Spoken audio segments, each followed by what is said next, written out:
What's up, guys? So a couple people have asked in my previous videos when they see the MaxJax in my garage, like, how do I like it?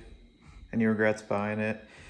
So decided to make a quick video on just how I lift the Blackwing and kind of the process that I go through to work on it, and just talk through it so you can make, your own determination on whether you think a setup like this is good for you or not. So let's get started here. So what I do is I pull the car in, and a little bit biased towards the passenger side when I pull it in, just to have, ample room to like get out of the car without super high risk of dinging my door. But as you can see, it if I park it where it needs to be, it just clears everything.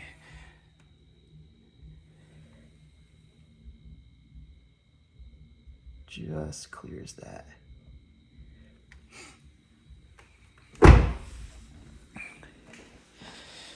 So since I don't have like the little tennis ball hanging from the roof or anything like that, when I pull it in, I kind of have to, go forward and backwards a couple times to make sure my door opens on that precise spot where I just showed you guys, so that it all works as it should and how I want it to. Because let me see if I can get these for you. Up underneath, I added, actually I can't even see it through the, oh, there it is. See those little pucks that say lift point? Can't remember where I got them.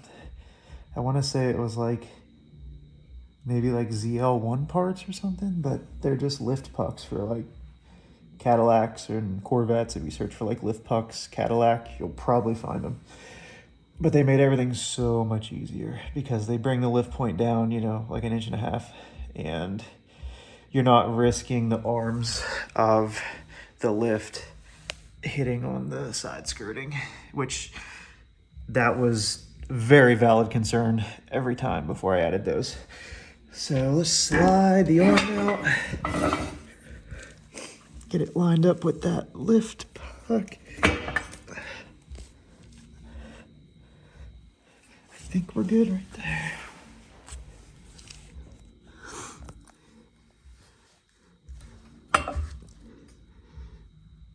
Yeah, that's good.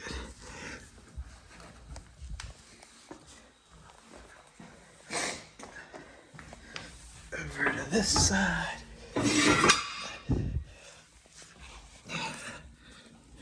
Sorry if this is all video that's jumping around.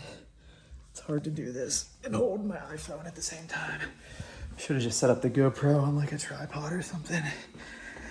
All right, over to the other side.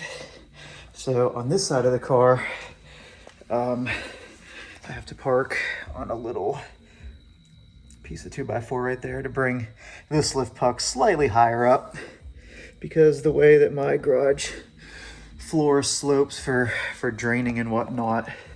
Damn, those look good in that lighting, even with them being as dirty as they currently are. All right. Yeah, so with like the way that my garage floor is sloped for drainage and stuff,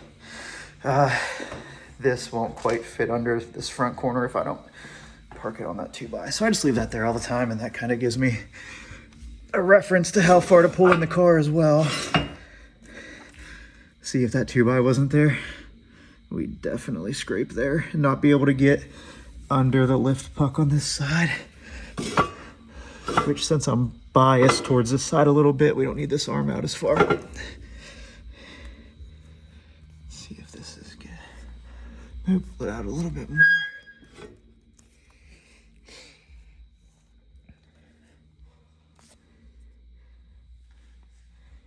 Oh, it's so hard to see. And hold the phone.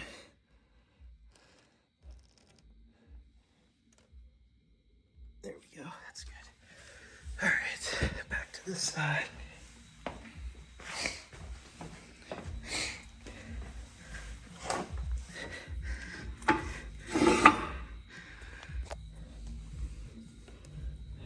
gotta be for this one?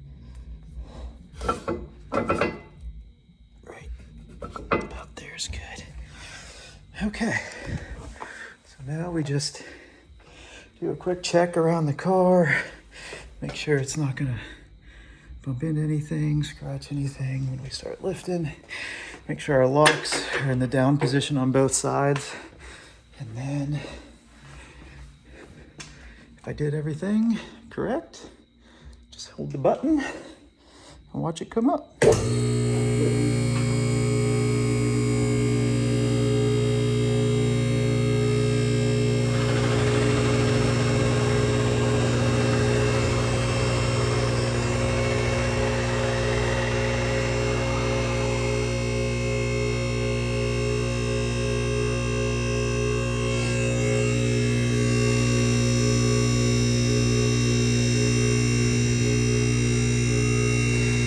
We're just about at the first safety lock.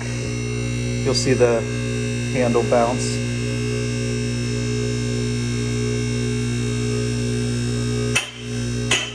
So there, you heard it lock on both sides.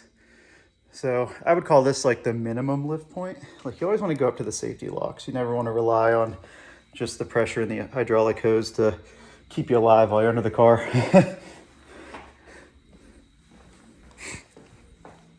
So yeah, that gets us up about that high. And if I'm doing anything like, I got some water in the exhaust system, it looks like. Okay. So if I'm doing anything like brakes or wheels, tires related, I usually just go to this first lock point and, you know, I can just like wheel out the Viper chair, and it just puts you at the perfect height just to sit here and, you know, zip off the lug nuts, do whatever you need to right here.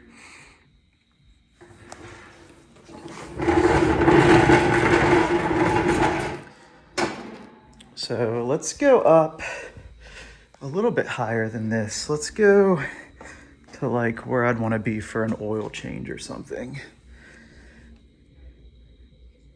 So we'll go up let's go up as high as we can until it's just about to kiss it kisses like the frame of this light right here. That's what it would hit first.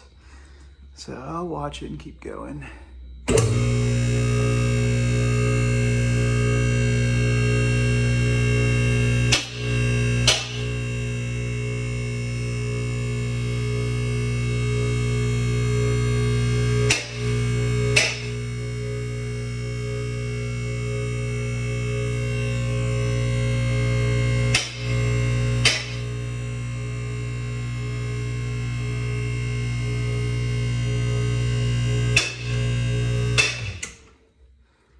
I think this is the highest I've ever had it.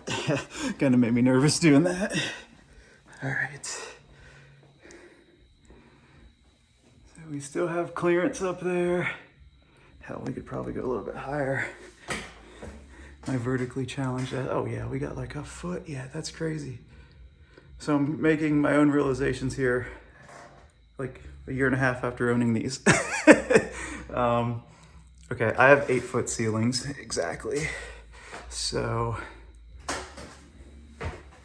let's go up a little bit higher. We got that car insurance, it's fine. It's fine. Let's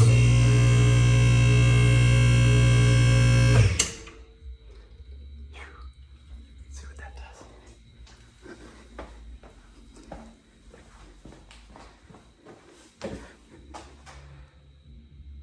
Oh, we still got so much room.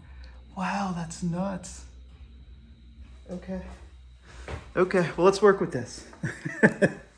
Let's get the old Viper chair back out.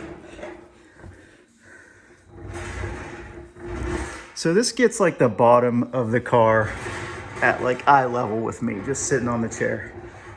I'm sure we could go up 6 inches more, maybe get a lower profile chair, sit under here comfortably. But it sure as hell beats just jacking the car up on all 4 corners and putting it on the stands. It's just quick, it's easy to get it up, do whatever you need to on it.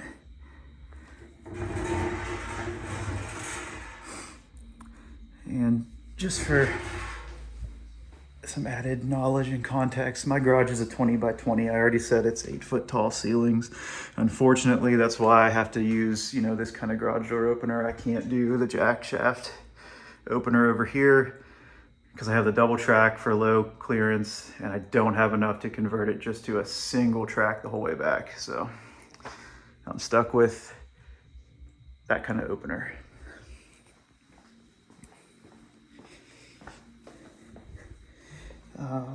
What else did people want to know? Like how far apart the posts were? I'm surely gonna have to set my phone down for this part. Yeah, give me 1 second.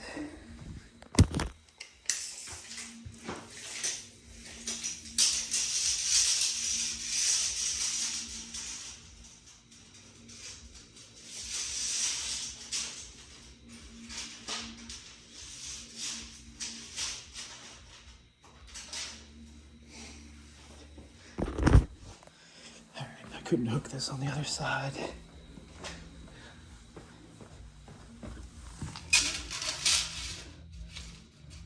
There, I'm hooked on. So from outside to outside, and these are square, I squared them up, they're perfectly, it'll be perfectly the same measurement on both sides. So 133.5 inch. Outside to outside spacing. And I do recall that being the measurement when I installed them, now that I'm looking at it again here. So yeah, this is how I use it. That's the process. To lower the car, you would just flip up the lock on both sides.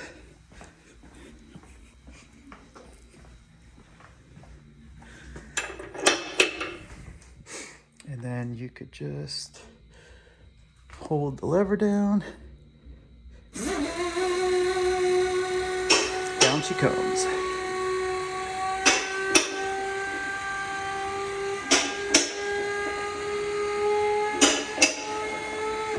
Make sure the Viper chair isn't in the way over here.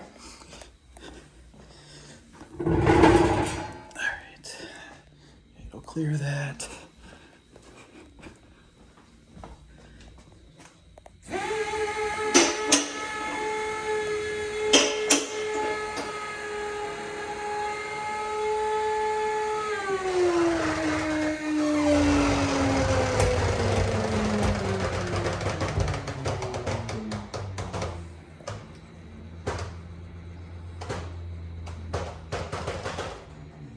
There it is. So yeah, that's kind of the process. That's how I use it. That's how it's installed in my garage. You kind of can get an idea for, you know, spatial awareness of everything, how much room I have to, you know, walk around the front of the car. With, you know, this tool bench being here in the fridge, protein, kind of have just like hip width just to go through there. And then over here, it gets kind of tight, but make do with it. And you probably couldn't do any work in the back, unfortunately. You're pretty close to the door. Unless you open the door, you're kind of limited back here. But I do the best with what I got, and so far it's been working for me. Let me know if you guys want to see anything else. Thanks.